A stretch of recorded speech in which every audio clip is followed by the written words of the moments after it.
Jungle.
ఈరోజు నేను మా పిఐసి చైర్మన్ నా చిరకాల మిత్రుడైన గాంధీ గారు, అలాగే Mahabubnagar MLA senior MLA Srinivas Reddy గారు, అలాగే సెట్మిన్ చైర్మన్ రాష్ట్ర క్యాబినెట్ రంగంగా ఉన్న సెట్మిన్ చైర్మన్ గిరిజారెడ్డి గారు, ఇంకా ఇక్కడ చేసిన మీ ఫ్యామిలీ మెంబర్స్ అందరికీ బెస్ట్ విషయాలు తెలియజేస్తూ ఈరోజు రమేష్ చూస్తుండగానే కళ్ళ చేసుకోవడం చాలా సంతోషంగా ఉంది. ఇలాంటి యువకులు పెట్టే ఈ కార్యక్రమం, ఈ సెలవులు కానీ దానికి నా మద్దతే కాదు, స్థానిక సీనియర్ నాయకులు సీనియర్ ఎమ్మెల్యే గాంధీ గారి మద్దతుతో పాటు మేము అందరం ఉంటాం. మేము కార్పొరేట్ సంస్థలు కానీ ఇలాంటివి అంటే మేము మా ప్రభుత్వం కూడా ముందు ఉండాలి, ప్రజలు కూడా ముందు ఉండాలి. మీరు ఆనెస్ట్గా పనిచేస్తే ఏదైనా సాధించవచ్చు అని చెప్పి రమేషే ఉదాహరణ, మేము కూడా ఉదాహరణ. ఎందుకంటే నేను కాలేజీలో ఉన్నప్పుడు ఏమవుతామని చెప్తే ఒకరు ఇంజనీర్ అయితే ఒకరు అమెరికా పోతారు, నువ్వేమవుతామంటే నేను మెడికల్ అయితే మంచి ఆయన అబ్దుల్ కలాం గారని ఈరోజు మన శుభాంశులో ప్రవేశించినప్పుడు ఆయన ఒక శాస్త్రవేత్త, మన దేశానికి రాష్ట్రపతిగా భారతరత్న అబ్దుల్ కలాం ఎప్పుడు చెప్పేవాడు, కళను పెద్దగా కనండి, కనకుండా బాధ లేదు, కాకుండా బాధపడద్దు, కానీ పెద్దగా కనలేదు. ఒక రాష్ట్రపతి కావాలి, ఐఐటి రావాలని మీరు ఓట్లు కనీసం ఏదో నువ్వు సాధిస్తావు. దానికి రమేష్ ఉదాహరణ. థ్యాంక్ యూ జాగ్రత్తలు ప్రజలు బాగుండాలి. ప్రజల కోసం కరోనా సమయంలో కూడా నేను డివిజన్లో కట్టండి. నేను 6 సార్లు 5 సార్లు ఎమ్మెల్యే, ఒకసారి ఎంపీగా. మా ఫాదర్ ఎమ్మెల్యే కాదు, మా family political family. Youth Congress student రాజకీయంలో రాజశేఖర రెడ్డి గారి దగ్గర ఆయన నాయకత్వం తెలుస్తున్నప్పుడు గుర్తించి సర్వే చేసి టికెట్ ఇచ్చారు. సో 6 సార్లు గెలిచిందంటే మీరు అర్థం కాదు. ఎందుకంటే ఇప్పుడు రమేష్ పిలిచినా ఎమ్మడైనా కూర్చొని ఇంత బిజీ ఉన్నది. ఇదే యాదగిరి ఉంటుంది, ఓన్గా రివ్యూ చేసినాను, మొత్తం ఫ్లైఓవర్ రివ్యూ చేసుకున్నాను. కార్లనే 100 years తిరుగుతుంటే 24 గంటలు గత 30 సంవత్సరాలు ప్రజాసేవలో ఉన్నా. ఆయనకు ప్రజలు చెప్పిగా రమేష్ లాంటి యువకులు కూడా, ఎందుకంటే కష్టపడితే మనం ఏదైనా సాధించవచ్చు, సరైన మార్గంలో నడవాలి, తప్పకుండా ప్రభుత్వ సహకారం ఉంటుంది, మాలాంటి ప్రజలందరూ సహకారం ఉంటుంది. ఆయన కోసం ఇప్పుడు ఎమ్మెల్యేలో ఇంత సీనియర్లో వచ్చినామంటే మీరు అర్థం చేసుకోవాలి. తప్పకుండా ఎమ్మెల్యేలన్నీ చూస్తుంటే ఒక ఆఫీసర్లు చూస్తే 500 కోట్లు బ్యాంకులోనే ఉంటుంది. ఇప్పటికి నేను ఇల్లు కట్టలేదు కాదు, ఆ పైసలు ఉంటే వాళ్ళు హైదరాబాద్లో ఇల్లు ఉంది కదా, పేదవాళ్ళకు కూడా లేని వాళ్ళు సాయం చేసి, అందుకే ఎవరు కూడా నిజాయితీగా ఉంటూ ప్రజలతో అనిస్తేనే కాదు, ఏ రూపంలోనే సాయం చేయొచ్చు. 10 మందికి సాయం చేసిన వాళ్ళు రేపు చనిపోయిన తర్వాత కూడా బతుకుంటాం. అది నాకు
రేపు మా ఆడదామని పెద్దవాడికి బాగాలేదు, నల్గొండ పోయి మన బాగుంది.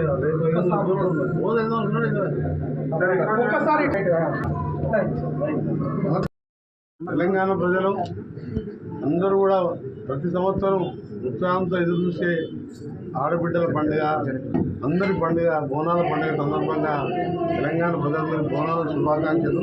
దేశంలో ఎక్కడ లేని విధంగా తెలంగాణలోనే ప్రత్యేకమైన పండుగ జరుగుతుంది.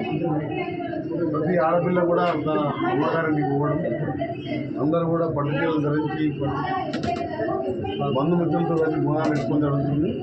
మొన్ననే మహంకాళి జాతర ముఖ్యమంత్రి గారు ప్రారంభించడం జరిగింది. 20వ తారీఖు రోజు చార్మినార్ భాగ్యలక్ష్మి బోనాలకు ముఖ్య అతిథిగా నన్ను ప్రభుత్వం నియమించడం జరిగింది. ఆ రోజు నేను ఇన్ఛార్జ్ మినిస్టర్ గారు కూడా పొన్నం ప్రభాకర్ గారు అక్కడ వెళ్ళడం జరుగుతుంది. ప్రతి ఒక్కరికి కూడా మంచి జరగాలని, బోనం ఎత్తుకున్న అక్క చెల్లెలతో పాటు అవ్వలకు తాతలకు అందరూ బాగుండాలని ప్రజలకు, కరోనా లాంటి మహమ్మారి లేకుండా ముందు ప్రజలందరూ క్షేమంగా ఉండాలని అందరికీ నమస్కారం. ఎస్ఆర్ఎస్ సెలూన్ షాప్ 10వ బ్రాంచ్ ఇనాగ్రేషన్ చేసుకుంటాం. మా మిత్రుడు చిరకాల మిత్రుడు మంత్రివర్యులు వారి చేతుల మీదుగా ఇనాగ్రేషన్ చేసుకోవడం చాలా సంతోషంగా ఉంది. దీనిలో ప్రత్యేకమైన విషయం ఏంటంటే ప్రత్యేకమైన మా సహచర శాసనసభ్యులు శ్రీనివాస్ రెడ్డి గారు, మా కార్పొరేటర్ రాఘవ నాగేంద్ర గారు, కార్పొరేటర్ శ్రీకాంత్ గారు, అలాగే టీం ఎస్ఆర్ఎస్ టీం అందరికీ కూడా, కుటుంబ సభ్యులందరికీ కూడా పేరు పేరు పెట్టి 80 మందికి ఎంప్లాయ్మెంట్ ఇచ్చి స్వయం కృషితో ఎదుగుతున్న అందరికీ ఒక ఆదర్శంగా ఉన్న కుటుంబాన్ని, మిత్రుల్ని, శ్రేయభిలాషుల్ని అందరినీ కూడా కలుపుకొని వ్యాపార అభివృద్ధి ఇవాళ మరి చూస్తూ ఉన్నాం. సెలూన్ షాప్స్ అన్నీ కూడా లక్షల కోట్ల రూపాయలు ఖర్చు పెట్టి పెడతా ఉన్నారు. మరి అంచెలంచెలుగా ఎదుగుతూ మరి 10వ బ్రాంచ్ ఈరోజు ఓపెన్ చేసుకోవడం అంటే సామాన్యమైన విషయం కాదు. దీని వెనకాల చాలా కృషి ఉంటుంది, చాలా శ్రమ ఉంటుంది. మరి ఇవన్నింటినీ కూడా కోఆర్డినేషన్ చేసుకుంటూ బిజినెస్ ఎక్స్పాన్షన్, మరి స్వరాష్ట్రం నుంచి ఇతర రాష్ట్రాల నుంచి వచ్చిన వాళ్ళకు కూడా చాలామంది ఎంప్లాయ్మెంట్ ఇస్తున్నా. నేను బతికిస్తున్నా, నా తోటి మిత్రులందరూ కూడా బతికిస్తున్నా, ఉద్యోగ అవకాశాలు ఇస్తున్నా అని చెప్పి గర్వంగా మరి 10వ బ్రాంచ్ ఓపెన్ చేసుకోవడం అంటే చాలా సంతోషం ఉంది. మరి సెలూన్ షాపే కాదు, మహిళలు కూడా బ్యూటీ పార్లర్ శాఖతో ఇంకా మా సలూన్ ఇంకా మంచి కళ వచ్చింది. థ్యాంక్స్. మీరు ఇలానే చాలా మందికి ఇంకా హెల్ప్ చేయాలని కోరుకుంటున్నాను.